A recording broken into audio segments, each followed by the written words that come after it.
Luckily for the band, the record label did come up with the cash to re-record their first single.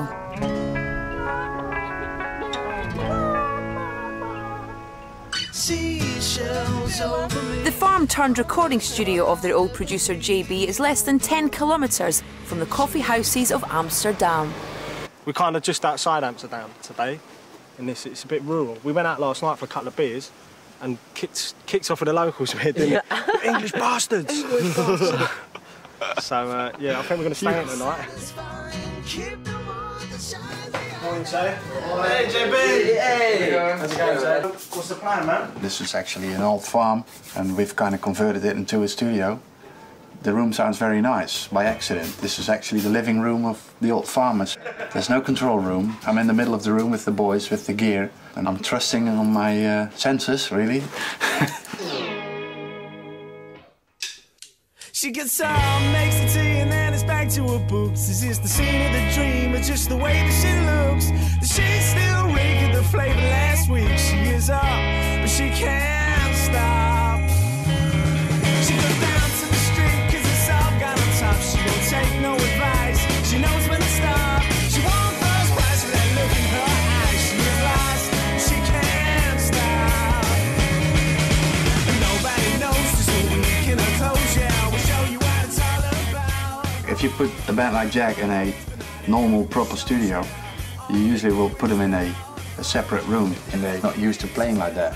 Whereas in this situation, they make a lot of noise. It's like a rehearsal room, and then it all gels together automatically. I mean, the best sounding records I have are like 50s bebop records and Frank Sinatra records, you know, and there was like one mic for Frank and one for the orchestra, you know.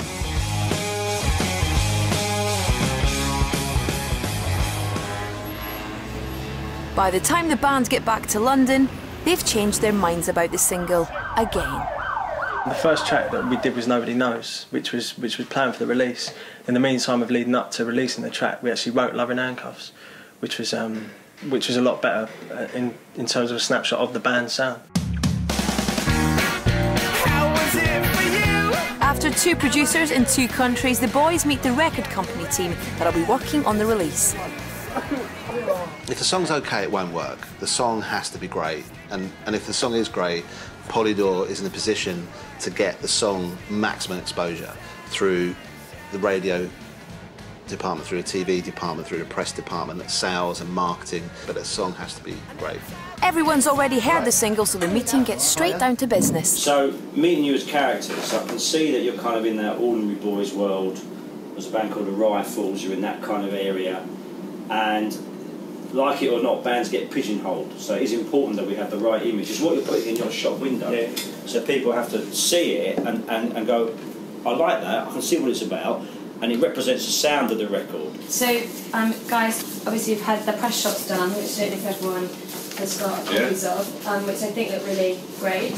You've got your roots in mod and that, so what I want to do is get Zane Lowe on board. Now, the only thing in your way is about another 200 records a week coming at him. So that is where it's important that he feels that he's discovering it and this is credible. Jack's first release is going to be a digital download, and the man in charge of this at the record label is Mark Crendell. I think what we're doing with Jag is actually the way that the industry will start to progress, in that we will invest in the key areas and we'll get a very, very good yardstick for how we can develop the band. This is about trying to develop a fan base early doors, to get people to the website, to get people logged onto their community, to get people bought into the music. And I think to deliver a couple of thousand, and probably will be in the thousands of downloads at this stage.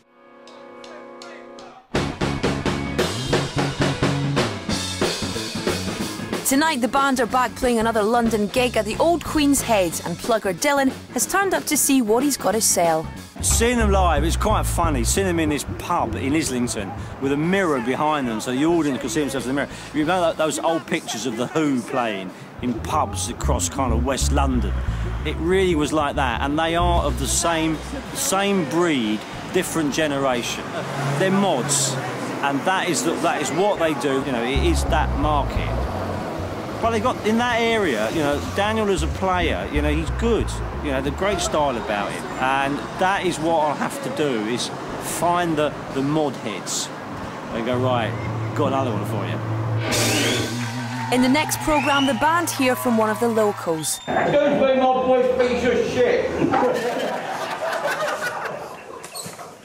I'll fucking chin you. And Dylan tries to convince the BBC about Jag. Well, I'd like you to kind of put in front of Gary. Hopefully you can give it a spin. To win a pair of 4-day VIP passes to the O2 Wireless Festival 2007 and a pair of handsets loaded with credit, check out channel4.com/music.